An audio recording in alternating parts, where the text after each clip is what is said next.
Hey there, I'm Nos, and welcome to my channel. If you're a returning viewer, welcome back. I love your face. If you're new here, welcome. Sit back, relax, and have a good time. Today, we're taking a quick step away from PSO2 to talk about news. I'm pretty late on that news, but man, it kinda hurts me. When MapleStory 2 released in October 2018, I was all over it. I played many hours of the first MapleStory as a teenager, and it is a franchise that is fairly nostalgic to me. However, in March, they announced that MapleStory 2 will be closing its doors on May 27th. And that's shocking. The game came out less than 2 years ago, and they're already shutting down. If I had known it would be so short-lived, I may have sunk more time into it. Unfortunately, MapleStory 2 was a game I installed on release, played non-stop for 70 hours, and then I logged out and never came back. There's no real reason behind it, I just do that sometimes. Log out and never come back. But today, after I learned that the game is shutting down, I decided to revisit it briefly. Obviously, I'm not gonna put any more time into it, given that everything will be gone within a month now, but you know, just for old time's sake. I wanted to look at it because searching online, I couldn't figure out exactly what happened, how they failed so much to capture people's attention. I found some mention of the community not always being very welcoming to people just trying to gear up their character, making it hard to party for dungeons as a new player. I believe the limited dungeon runs every day were also a fairly good contributor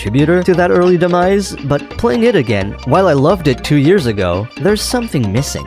The combat has no weight, and I don't find it very satisfying. I keep stumbling on the controls because I'm a tiny brain monkey, and overall, somehow, it makes me feel like the original MapleStory was a better game. The isometric view was a cool idea, but I think it ends up being detrimental when the game often asks for precise platforming. Ultimately, the gameplay loop of MapleStory 2 failed to capture people's attention, and that's a shame. When I put it down, I had a mind to come back to it eventually, whenever my constantly expanding library of games would slow down a bit. That's the big problem these days for me. Time. With so many amazing MMORPGs like Final Fantasy XIV, PSO2, or even Warframe. Warframe is not really a MMORPG, but you get my point. There's very little space on my radar for a game like MapleStory 2. I'm hoping that, hopefully, people will be able to get their hands on the server client or something, and fire up a private server. I wouldn't say no to a double EXP server for it. Anyway, I think that's all I really got to say about this. Goodbye MapleStory 2. It's unfortunate that never got a real chance to shine. On that note, I'd like to use this video to mention something about the channel. I know many of you are here because of the PSO2 content. I'm even kind of expecting this video to fly under the radar. But for those watching this anyway, I want to mention that yes, PSO2 content will keep coming. That's not going anywhere. However, I made this channel to talk about video games, throw my opinion out there, and just have fun with it. And this is what I'll do. PSO2 videos will keep coming, but whatever I upload between PSO2 videos will be whatever I feel like talking about at the time. I hope you don't mind. And that's gonna be it for me today. Thank you for watching, and if you enjoyed my content, please consider subscribing. It's completely free, and it will let you know whenever I upload something new. This is Nas signing off,